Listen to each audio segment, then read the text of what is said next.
बात कर रहा हूँ हीरा ठाकुर का। हीरा ठाकुर और यूपी की अगर संस्कृति, पॉलिटिकल संस्कृति की अगर बात करें तो एक खद्दावर व्यक्तित्व, कोई भी ऐसा पार्टी, और ख़ास करके एक शब्द अगर किंग मेकर की अगर बात करें तो किंग मेकर, अगर यूपी में किसी भी पार्टी की अगर सरकार बनी है तो कहीं न कहीं हीरा ठाकुर का सानिध्य, आशीर्वाद और सहयोग जरूर रहा है। तो आइए चलिए बिना किसी लाग लपेट के डायरेक्ट चलते हैं यूपी भवन।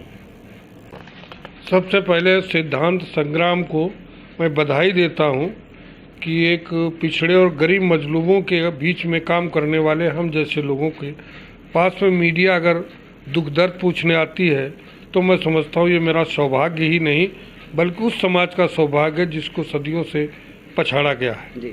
अब आपने जो प्रश्न किया है कि आप जिस पोस्ट पे हैं, मैं उत्तर प्रदेश की सरकार को, उत्तर प्रदेश के माननीय मुख्यमंत्री जी को, माननीय सुनील बंसल जी को, भारत के प्रधानमंत्री जी को, उत्तर प्रदेश के प्रदेश अध्यक्ष जी को, मैं सबको, अपने वरिष्ठ नेताओं को पिछड़ा वर्ग आयोग में तीसरी बार राज्य मंत्री बना करके भेजने के लिए मैं उनको धन्यवाद देता हूं जो मुझे सेवा का मौका दिया। और इतना ही नहीं, मुझे संगठन में भी प्रदेश का उपाध्यक्ष भारतीय जनता पार्टी का बनाया गया। इसलिए मैं भारतीय जनता पार्टी का ऋणी हूं और मैं चाहता हूं कि मैं उनका ऋण बहुत मजबूती से चुकाऊं और मैं उसके लिए 24 घंटे प्रयासरत रहता हूं।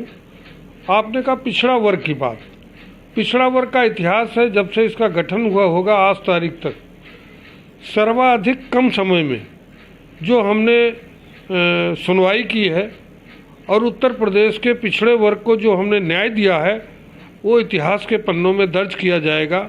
लगभग 4000 समथिंग के मुकदमे पिछड़ा वर्ग में सुने गए, जिसमें लगभग 300 कुछ मुकदमे का जिनका फैसला हमने स्वयं सुनाया अपने हाथों से, जिसमें कंपनसेशन है, ज़मीन से जायदाद जहाँ 20 वर्ष से मुकदमे चलते थे, कई बार ज़मीनों के आपसी लड़ाई में हत्याएं भी हुई, लेकिन वो पुलिस और कोर्ट से मामले नहीं सुलझे, आयोग ने उनको सुलझाने का काम किया।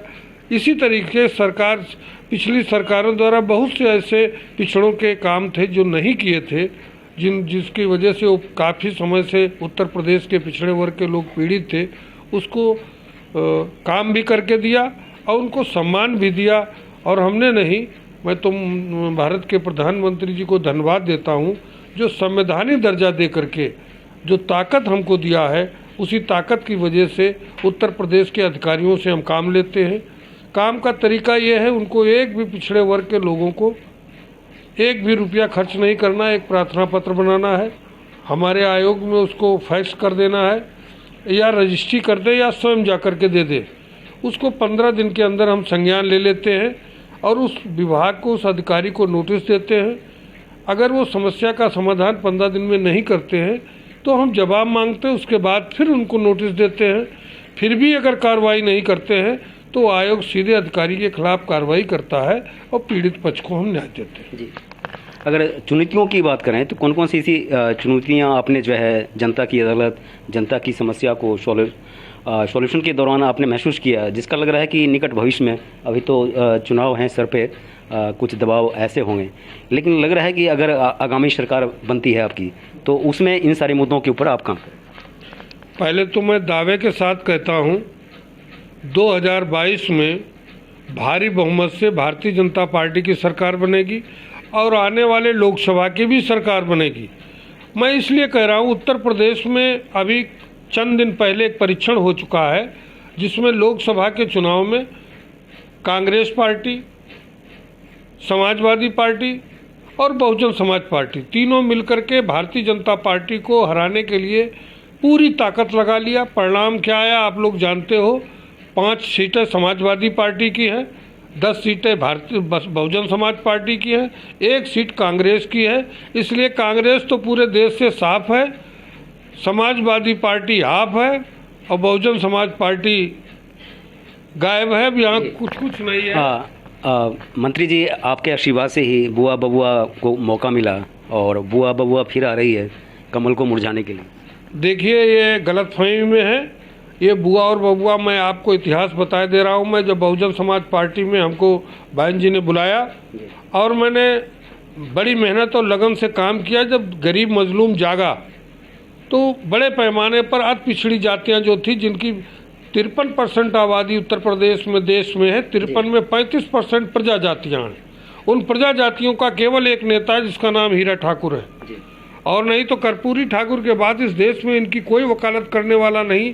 और यही वजह है चंद चालाक लोग जातियों के आधार पे यहाँ पे प्रदेश को, देश को बांटना चाहते हैं, जिसको माननीय भारत के प्रधानमंत्री ने जाति और धर्म और परिवारवाद को ख़त्म करने का जो बीड़ा उठाया है, मैं उनके साथ हूँ। दूसरी बात, जो ये ख्वाब देख रहे हैं कि यहाँ सरकार समाजवादी पार्टी की बनेगी, मैंने कहा लोकसभा से इन्होंने सबक ले लिया है, ये गलत फहमी में है। और अखिलेश यादव तो पिछड़े हैं ही नहीं, और अखिलेश यादव को अगर कोई मुख्यमंत्री मान लेता है तो मैं समझता हूँ उसकी बहुत बड़ी भूल होगी। इसलिए अखिलेश यादव अपने पिता के नहीं हैं, अखिलेश यादव अपने चाचा के नहीं हैं, अखिलेश यादव बहन कुमारी मायावती जी के नहीं हैं, अखिलेश यादव सोनिया गांधी के नहीं हैं। तो अखिलेश यादव किसके होंगे? अखिलेश यादव वो चंद चाटुकार जो हैं उनके हैं, जिससे उनकी झूठी तारीफ करें, झूठी बात करें। उनको केवल एक रास्ता है कि मुसलमान को हम किसी तरीके से बलगला करके वोट ले लें। ये उनकी गलत फहमी है। आज उत्तर प्रदेश का मुसलमान वो नहीं है। हमने मुस्लिम समाज को पढ़ने का मौका दिया है, हमने उसको रहने के लिए घर दिया है, हमने उसके बहन बेटियों के लिए 3 तलाक के कानून ला करके उनका सम्मान बढ़ाया है, हमने उनको गैस दिया है, हमने उनको घर में बिजली दिया है, हमने उनको शौचालय दिया है, हमने उनको 5 लाख का बीमा दिया है। तो हमारा हक बनता है, और ये मुस्लिम समाज का भी हक बनता है कि ये जो झूठ बोल करके 70 साल में तुम्हारी कौम को बर्बाद करने का काम किया है, इनको मुंहतोड़ जवाब दें। जैसा कि पिछले बार 325 सीटें दिया था।